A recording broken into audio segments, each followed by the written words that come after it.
Jnanatimirandasya Jnananjana Shalakaya Chakshunamilitanjena Tasmai Shri Gurave Namah.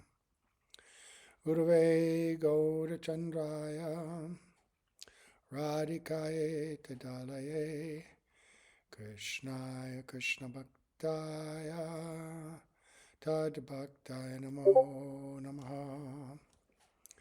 Yam Pravajantam Manupitya Apitya Kutyam Dvapaino Viraha Katara Ajuhava Poteti Tan Maitaya Tadavo Binedus Tam Sarvabhutam Hridayam Munimanatosmi Narayanam Namaskritya Naram Chaiva Narottamam Devim Saraswatam Vyasam Tato Jayamudirayat Bhaktya Vihina Parada Lakshay Kiptashtakamari Tarangamadye Kripa Maitram Sharanam Prapanam Brinde Namaste Charanarvindam Tave Vasmi Najivami Tvayavina Iti Vigyaya Radhe Ram Nayanam Charanandike Vancha Kalpatarubhascha Kripa Sindhubhya Evacha Patitanam Pavanebhyo Vaishnavebhyo Namo Namah. Okay, so we are going to continue hearing about Srila Bhaktisiddhanta Sarasvati Prabhupada. We have a few more things to read, and we're going to first offer our most humble obeisance unto the lotus feet of our beloved gurus, unto Sri Guru Pada Padma Nityalila Pavishta Om Vishnupad Asta Tatsat Sri Srimad Abhayacharanavinda Bhaktivedanta Swami Maharaj Srila Prabhupada and Sri Guru Pada Padma Nityalila Pavishta Om Vishnupad Asta Tatsat Sri Srimad Bhaktivedanta Narayana Goswami Maharaj, our exalted Upanuga Varga, especially today, Srila Bhaktisiddhanta Sarasvati Prabhupada. Even though his disappearance day was a few days ago, we remember and honor our predecessor acharyas, our entire Guru Varga, Guru Parampara, every day, at every moment. Everything we have, we owe to them. So I'm going to continue reading this lecture from Srila Bhaktivedanta Narayana Goswami Maharaj from 2003 in Germany. And the last thing we heard was how Saraswati Prabhupada was very much, one of his missions was to establish the authentic Gaudiya Vaishnava conceptions and practices, right? And opposing these apasampradayas and apasiddhantas, right? And then Srila Narayana Maharaj spoke specifically about so many people attempting to do sadhana beyond their qualification, meditating on Ashtakaliya Leela, meditating internally on the pastimes of Radha and Krishna, the confidential pastimes, which until one is purified to the point of knowing their own siddha deha by natural practice, by revelation and confirmation by Guru, any attempt to practice that kind of meditation on one's imagined siddha deha, meditating on Radha Krishna's Leela, will be a creation of the mind. And it will be material, and it will create material impressions and have material effect. And it will, rather than advance your bhakti, it will erode it. And this is important. This is something that Bhaktisiddhanta Sarasvati Prabhupada stressed, our Srila Prabhupada, A.C. Bhaktivedanta Swami Prabhupada stressed, Srila Bhaktivedanta Narayana Goswami Maharaj has stressed, all the disciples of Sarasvati Prabhupada have stressed this. Right? We have to approach bhakti in the proper way. It's like, like a tree. You start at the root, right? And then you climb up branch by branch. But if you try to jump and reach a branch too high, you won't be able to hold on and you'll fall down, right? So we don't want to fall down from our bhakti. So then he began to go back to some of the history of Saraswati Prabhupada. And he says that Srila Bhaktivedanta Thakur sent his son to a Sanskrit college, and at the age of 12, perhaps, he received the degree in astrology and the title Siddhanta Saraswati. There's more detail about that in this book, The Mission, by Bodhayan Maharaja, this book, which I like so much. And at that time, he had become the champion in astrology throughout Bengal, and therefore all the elevated pundits and scholars there gave him that title. Sometimes Srila Saraswati Thakur would defeat the arguments of his teachers, however, and he left that college. Our Gurudev, meaning Bhaktivedanta Keshav Maharaj, also left college. They both left because they had nothing to learn from the teachers there. Right. Actually, it's described in many places that Bhaktisiddhanta Saraswati Prabhupada, he was in college, but his main interest was the extensive library that college had.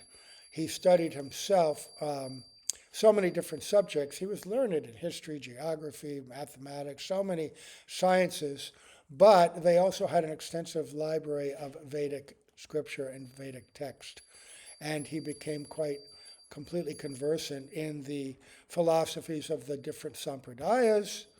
In fact, later in life, he was so recognized as an authority in all Siddhanta that oftentimes principles of these different sampradayas would come to him when they had their own internal conflict or confusion about some Siddhantic conclusion, right?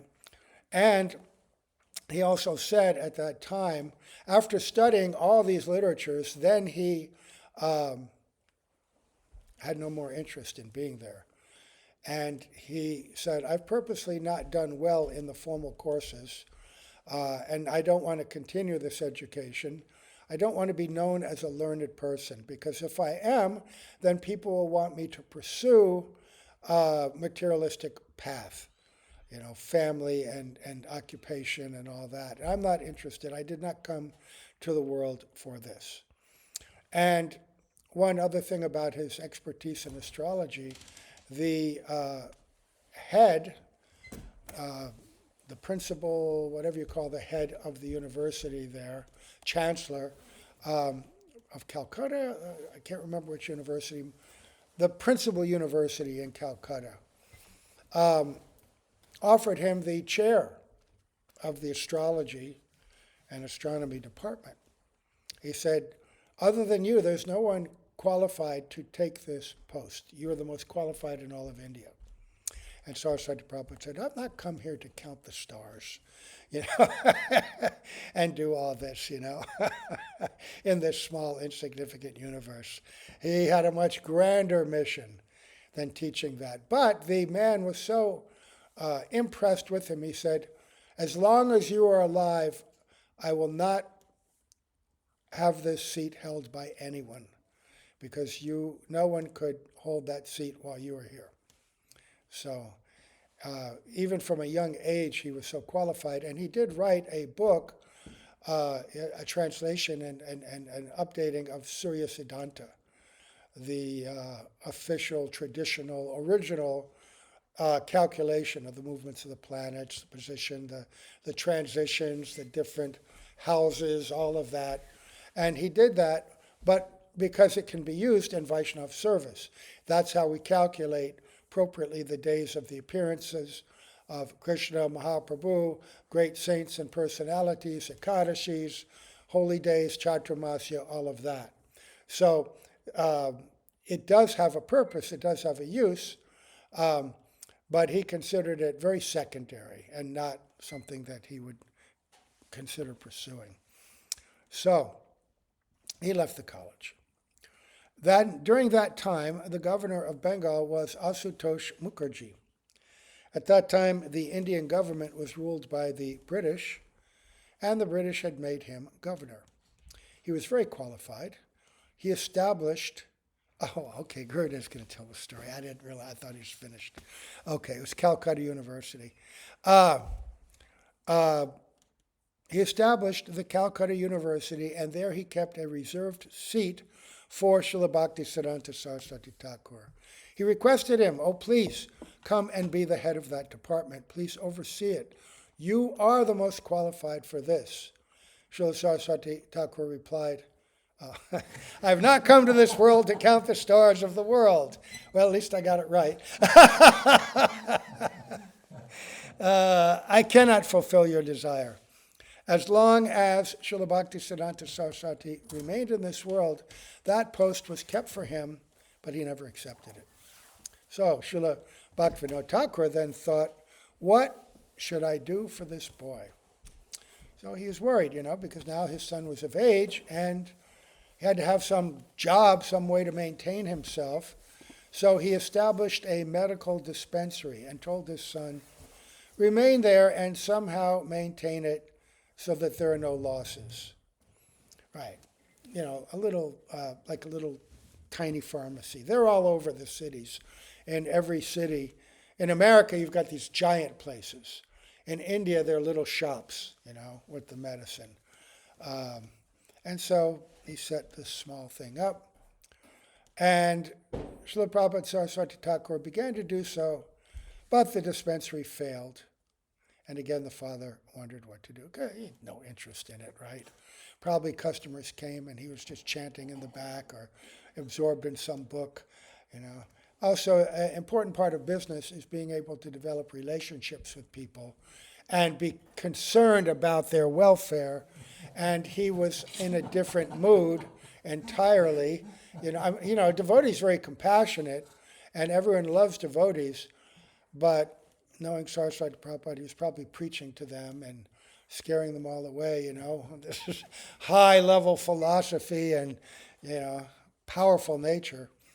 Anyway, by the will of Krishna, it failed because, he wanted to accelerate. Just like Narad Muni told Kamsa, beware, not just of the 8th son, but all the sons of Vasudeva and Devaki.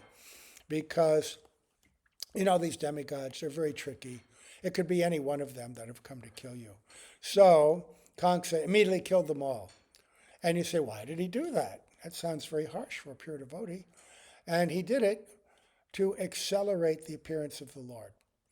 Because if you've got 1 child, 2 child, 3 child, you're going to hold off a little bit, while you take care of these first 2 or 3 while they're so young. And then you get back into the business of making more children, right? But if they're, if they lose their life immediately, then, okay, we need another child, another child, another child. And so they want to accelerate. So Krishna, arranging for his pure devotee, his emissary, his chosen ambassador, to accelerate his purpose in this world. So there was a king in India at that time who was the king of Kashim Bazar. And he was a bosom friend of Srila Bhaktivedanta Thakur. He told the Thakur, I want a tutor for my son. He will be king after me, so I want a tutor for him. Srila Bhaktivedanta Thakur replied, let us try. I will tell my son to teach him. At that time, the salary was very high. Srila Saraswati Thakur went to the king and began to teach his son that the entire world, along with all the sandhis and samas, the movements of the moon and the planets and all, is an emanation of Krishna and non-different from him. He taught as Mahaprabhu taught when he was a teacher in Navadvip. After some time, the boy became very learned and a scholar in Vaishnava philosophy. And the result was that he became renounced. He was not like you, Gerda is pointing out to the audience in Germany, like us, right? Many of you have been hearing for 16 or 20 years, but you've not become detached. On the other hand, being taught by Srila Sarasvati Thakur, that prince became detached from worldly enjoyment. And the boy's mother became very disturbed, and she told her husband, the king, "You have only one son, and you want to make him a sannyasi? Your only son? I do not want this. If you continue in this way, I will take poison and die." That's a big threat the Indian ladies will make, And they weep. And the king became upset and asked Srila Bhaktivedanta Thakur, "What should I do?" Srila Bhaktisiddhanta Thakur replied, "I will tell my boy," let's misprint. Bhaktivedanta Thakur replied, "I will tell my boy to return home." The king said, "I will continue to give you money, the same salary that I have been giving, but he should return to home." At that time, the king had a very large library. And Srila Saraswati Thakur Prabhupada studied thousands of books there. All the Goswamis' books, Srimad Bhagavatam, Brahma Sutra, books of the other sampradayas, and so on. Though he already knew their contents, he studied these books just to set an example for us. Quickly, in 1 or 2 years, he completed that study. What does he mean he already knew? Well, he'd been acquainted with all of this from a young age through Bhaktivedanta Thakur. He had been at the University of Calcutta Library, and he'd also been born with this knowledge, right? He's an eternal associate. And he appears lifetime after lifetime in this role as Acharya.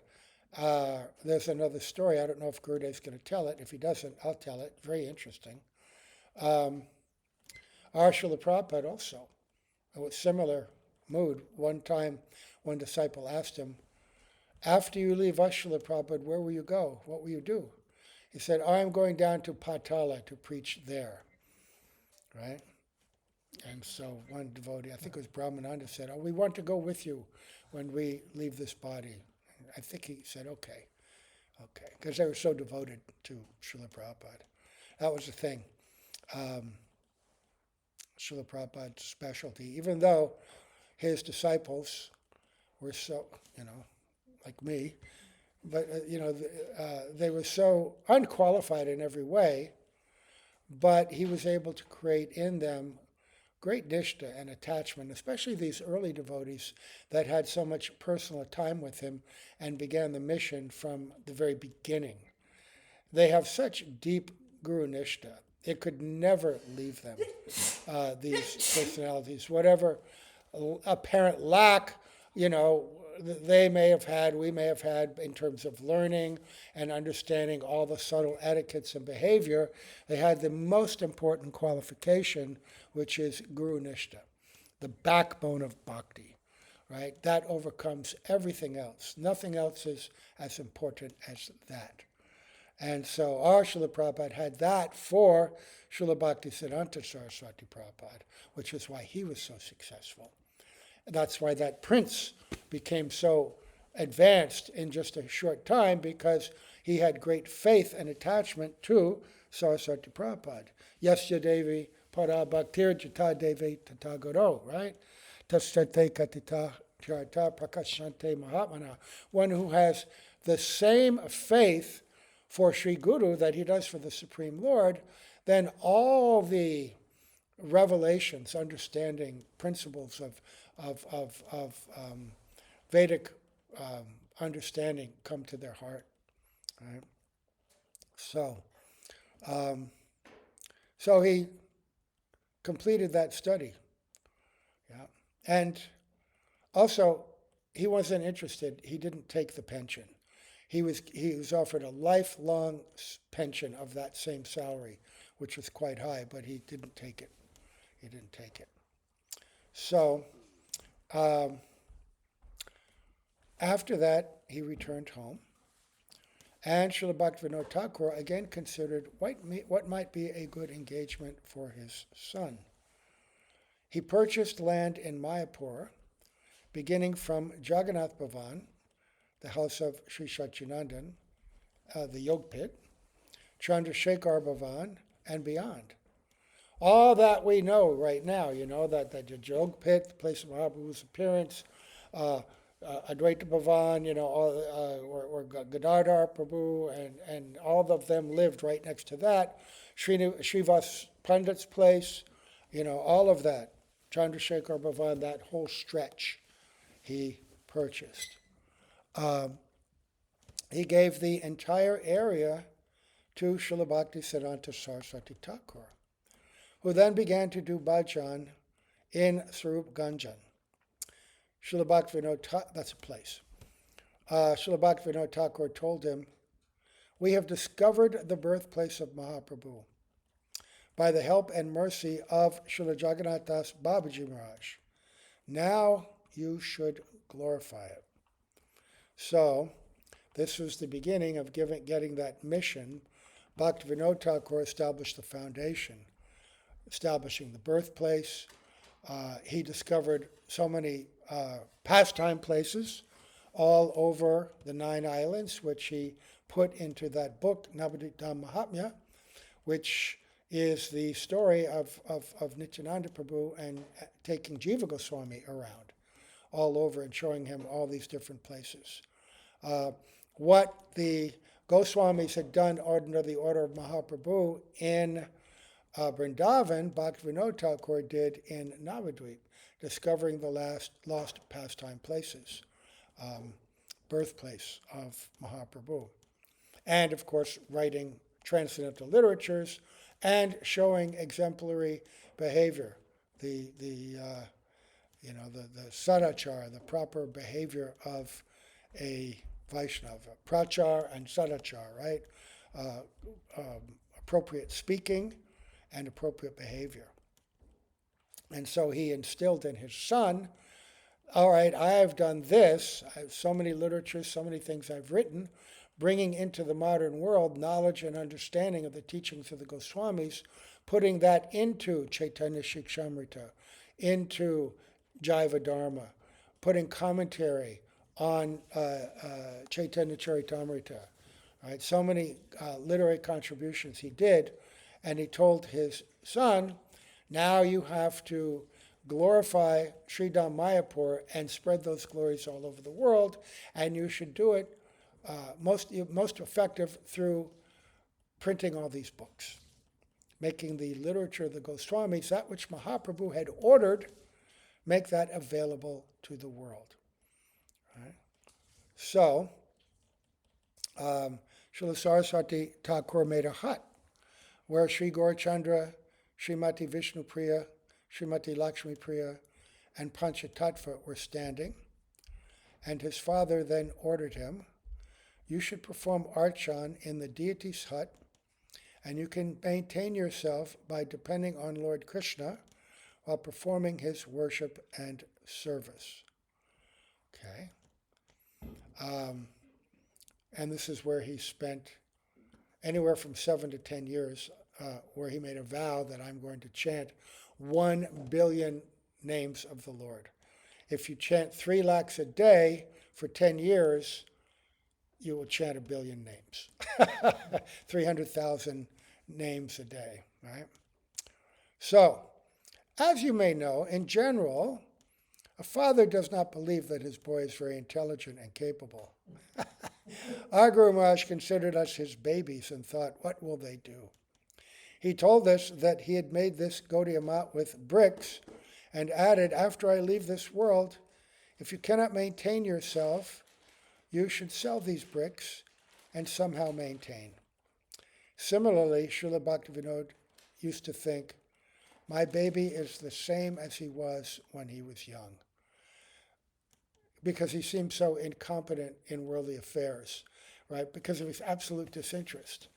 And Bhaktivedanta Thakur's feeling is very interesting, because Bhaktivedanta Thakur, it's Kamala Manjari. I mean, he's Gora Shakti Swarupaya.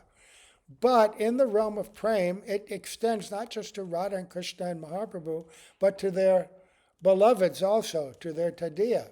And so he had this deep Vatsalya Prem for his son, not worldly Vatsalya, transcendental Vatsalya. And so he was worried about his welfare. And Yogamaya would make him feel like that. There's nothing wrong for that kind of attachment. And so he was naturally making arrangements, but also Yogamaya, in establishing that kind of feeling, the Leela, or the Naravat Leela of pure devotees, is instructive to us as well.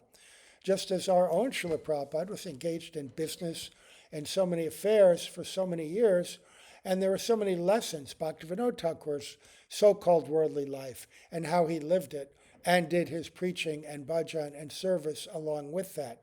So many lessons and examples. So Bhaktisiddhanta Sarasvati Prabhupada, he never married. He was brahmachari from life, and he never had any interest nor any success in mundane affairs. He was always completely absorbed in and dependent only on Krishna. And yet, Bhaktivinoda Thakur says, here's this little temple, take care of the deities, somehow rely on Krishna. And in India, people come to these little temples and they in those days, they'll give a few paisa, and you buy some things for the deity, you take the maha, and this way, you can live a simple life of bhajan, right? So he was there, and then it was there that he was chanting and chanting and chanting. And I've heard 7 years, and I've heard 10 years. But this was during the lifetime of Bhaktivinoda Thakur. Let's see. So, Srila Prabhupada very quickly preached over the entirety of Bengal. He began to establish the Navadvip Dham Parikram and Kartik Parikram. Then, after some time, he gave sannyas to very qualified disciples who were practically only boys. At that time, Pujapad Ban Maharaj, that's Sridhar Ban Maharaj, Pujapad Sridhar Maharaj, Bhakti Rakshak Sridhar, Pujapad Vaikanas, who is Bhakti Gauravak Vaikanas Maharaj, Pujapad Audulomi, who was the brother of Bhaktivedanta Narayana Maharaja, and many others. Were only about 25, 26, or 27, and they were the cream of all qualified personalities in Bengal and all of India. They were the upper class. They were, when you read their histories. In this book, there's some really nice histories of these personalities. And there's also some histories in the book My Beloved Masters of Bhaktivedanta Bharati Maharaj. It's very good to read about these persons. You get so much greater appreciation for Srila Bhaktisiddhanta Sarasvati Prabhupada and how he could attract such qualified persons who could have been extremely successful in ordinary society. Many of them already were, and they walked away from it to serve Bhaktisiddhanta Sarasvati Prabhupada. So, he brought them to himself, gave them brahmacharya and sannyas, and established Sri Chaitanya Math. Right? Remember, we heard the other day about that vision that he had from Bhaktivinoda Thakur and Rupa Goswami and others. We are sending you very qualified people. Because after the disappearance of Bhaktivinoda Thakur, there was, he was feeling great anxiety. How will I fulfill that order to preach this message of Sridham Mayapur all over the world? How will it be possible? I have no money, I have no followers, I have nothing. Don't worry, we will send you. And from that little place, and having prepared himself by deep study and by deep bhajan, then he was prepared. And he went out, right? And actually, in the beginning, they were all coming to him. And that's where he was doing, that's where Bhaktivedanta Narayana Maharaja met him. His aunties had become disciples, the first lady disciples of Sarasvati Prabhupada.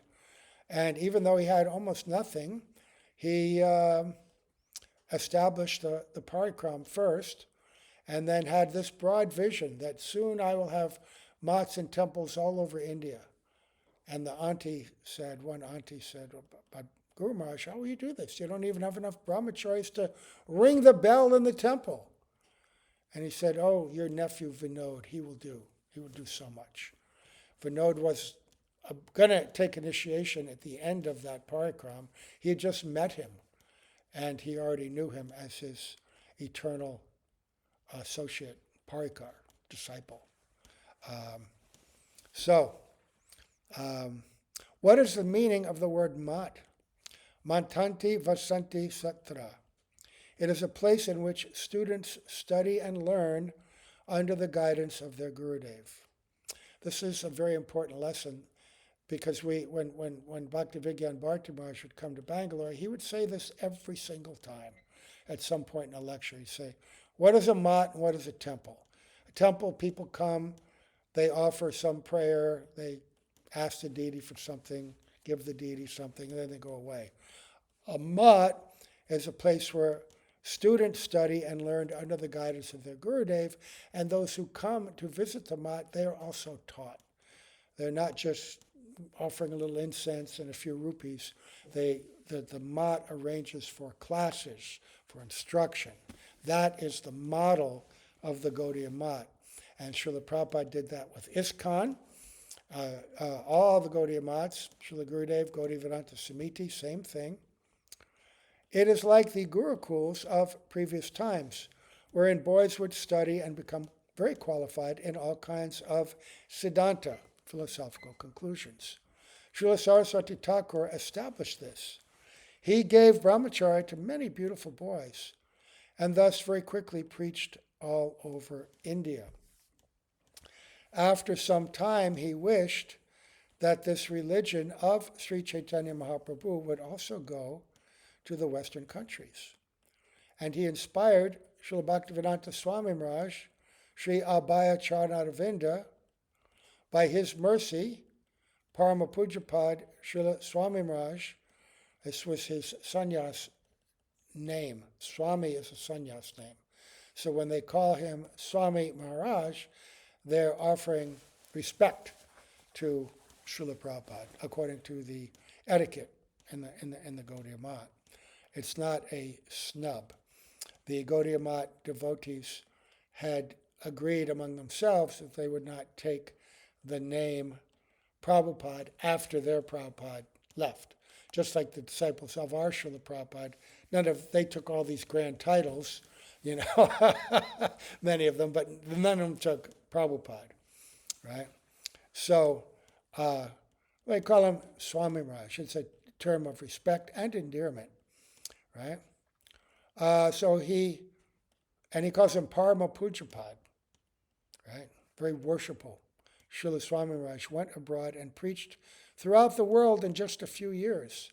Srila Swami Maharaj established preaching centers and translated and published many books, which were in turn translated in all prominent languages of the world. I've heard 80 languages.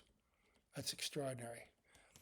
You have come by his mercy, and the root mercy is that of Srila Bhaktisiddhanta Saraswati Goswami Thakur. All right, so that's the end of that lecture. Very beautiful, very extraordinary lecture. So many lessons there. There was some story I was going to tell. I can't remember what it was, though, what I had in my mind in the beginning, but I wanted to wait and hear everything Gurudev said. Now I can't remember what it was I wanted to say. So, what time is it? I'll read just a little bit about the true meaning of the name Prabhupada, Srila Prabhupada. It says, and this is from Bodhayan Maharaj, Srila Bhaktisiddhanta Saraswati Goswami Thakur was honored with the title Prabhupada by several Vaishnava scholars when he completed chanting 1 billion holy names. The scholars glorified him, saying, "You are the embodiment of Lord Chaitanya's preaching mission in this age of deception, Kali Yuga. It is extremely rare to find a person who is following Lord Chaitanya's order, first deserve, then desire. You completed 1 billion names in 10 years, and also you are a live Vaishnav encyclopedia for us. We would like to give you a title, Srila Prabhupada. From today, instead of using your sannyas name, everyone should call you with the title Srila Prabhupada." Right? Similar, great Vaishnavas in these holy dhams, collections of pundits, great devotees, they will sometimes find an exceptional personality and award them a title like that. Our Bhaktivedanta Narayana Maharaja, she was awarded the title Yuga Acharya, meaning, it was in like 2004, 2005, because he was like the favorite son in Vrindavan. He had been known in Vrindavan for 50 years, right, as the foremost of the Gaudiya Vaishnava personalities, because he had his mat. He was living in Mathura and would be there very frequently. And then after he was doing his worldwide preaching and doing such a large parikram and all, they awarded him that title. That does not diminish the contributions and appellations and titles given to our Srila Prabhupada. He is certainly also Yugacharya, also Prabhupada. But, our group Parampara is so grand. They all deserve great titles. And that beautiful song of Devananda said, each of these persons, each of these great devotees, after glorifying all these different Vaishnava devotees, each single one of them is capable of delivering the entire world, entire universe. And one time, our Srila Prabhupada was talking about Bhaktivinoda Thakur, and he said, Bhaktivinoda Thakur, he could have delivered the entire universe. He's Vaishnava. And then someone said, but why didn't he do it? Because he left some remnant of service for us. This is a grand plan of Mahaprabhu to take place over many hundreds and hundreds of years. And so each acharya has their own special role. Even ones that didn't have great grand missions externally, just their service alone, just their chanting, purifies the environment, purifies the atmosphere, and sets the stage for so many other persons. So, the word Prabhupada can be divided into two parts. The first part is Prabhu, which means Lord. And the second part is Pada, which means feet. In Vaishnava tradition, to honor and glorify the Lord's feet, we use the word lotus as a decorative description to describe the Lord's lotus feet. That's why you always hear lotus face, lotus feet, because lotus is very beautiful. So if you say lotus, just like in this world we say the rosy cheeks, right? It makes them sound more beautiful. Yeah, so lotus. People from various groups use the word Prabhu to refer to the object of their faith. Amongst Gaudiya Vaishnava devotees, the use of Prabhu indicates Sri Krishna Chaitanya Mahaprabhu, who, according to Gaudiya Vaishnava scriptures, is Lord Krishna himself. He was known by different names, Nimai, Vishwambara, Gauranga, and many others. In this age of quarrel, hypocrisy, ignorance, and darkness, which we call Kali Yuga, Sri Krishna Chaitanya Mahaprabhu took a vow of renunciation in order to teach people how to surrender to the lotus feet of Krishna and receive divine love in the age of Kali. This vow of renunciation is called Tridandi Sannyas. Here, Tridandi means three and refers to the body, mind, and speech. Sannyas means one who is fully removed from material attachments and is fully surrendered in body, mind, and speech to the service of the divine couple, Sri Sri Radha Krishna.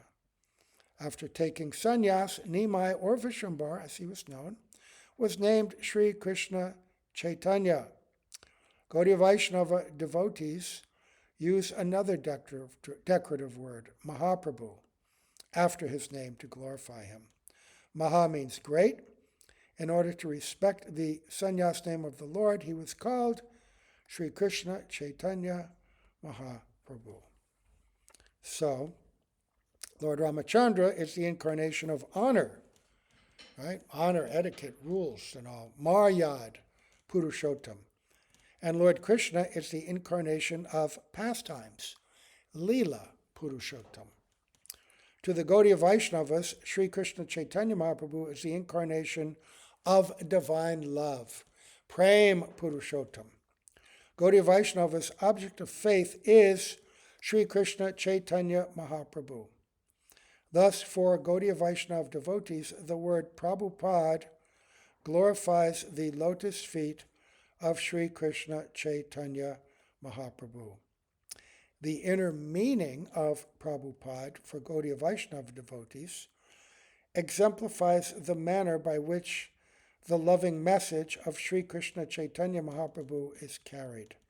Thus, Prabhupada is one who is fully surrendered to spreading the loving message of Mahaprabhu with integrity. Devotees of Gaudiya Vaishnavism accept their spiritual master as one who carries, in an exemplary manner, the loving message of Sri Krishna Chaitanya Mahaprabhu. Therefore, devotees in most branches of the lineage use the word Prabhupada with the names of the following spiritual masters: Srila Rupa Goswami Prabhupada, Srila Sanatana Goswami Prabhupada, Srila Jiva Goswami Prabhupada, Sri Raghunath Bhatta Goswami Prabhupada, Sri Gopal Bhatta Goswami Prabhupada, Sri Raghunath Das Goswami Prabhupada.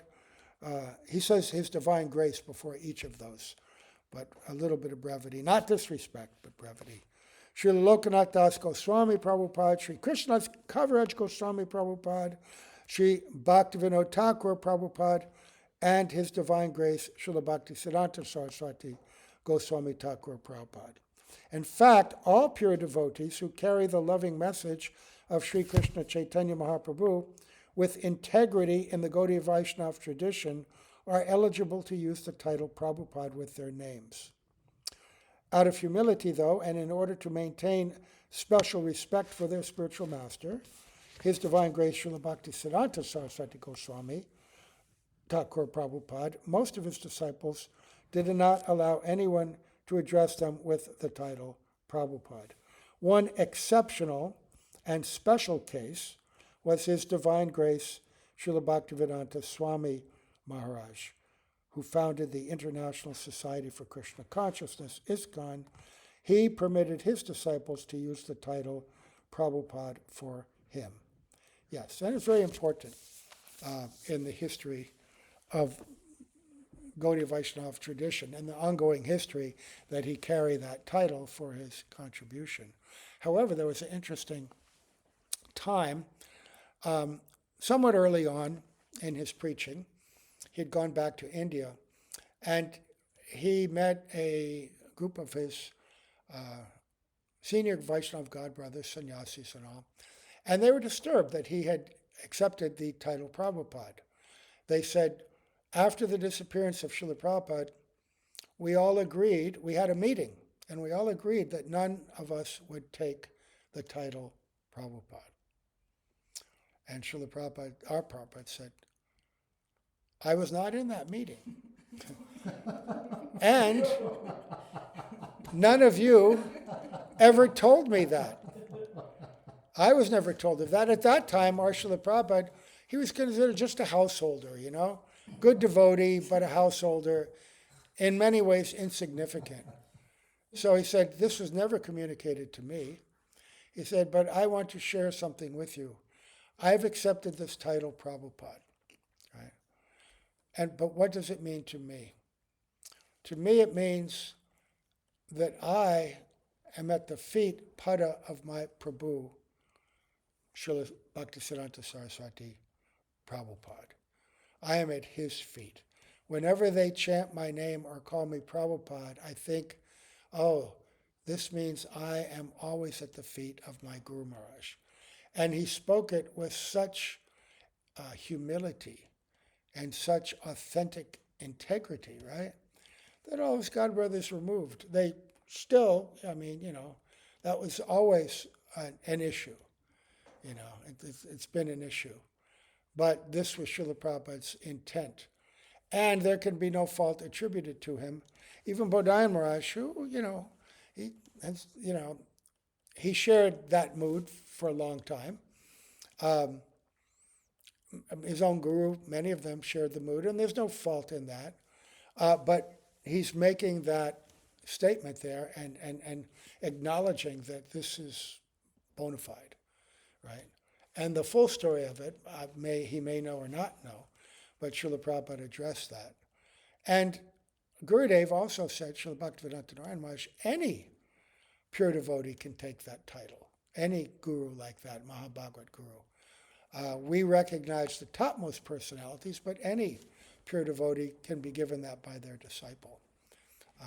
Any case, so we'll stop here, and tomorrow we'll go back to the Chaitanya Bhagavat, right, and hear more about Sri Nityananda Prabhu, and then on and on. And okay, so all glories to Srila Prabhupada, all glories to Bhaktisiddhanta Sarasvati Prabhupada, all glories to Srila Bhaktivedanta Narayana Maharaja, all glories to the assembled devotees. Haribol, Haribol.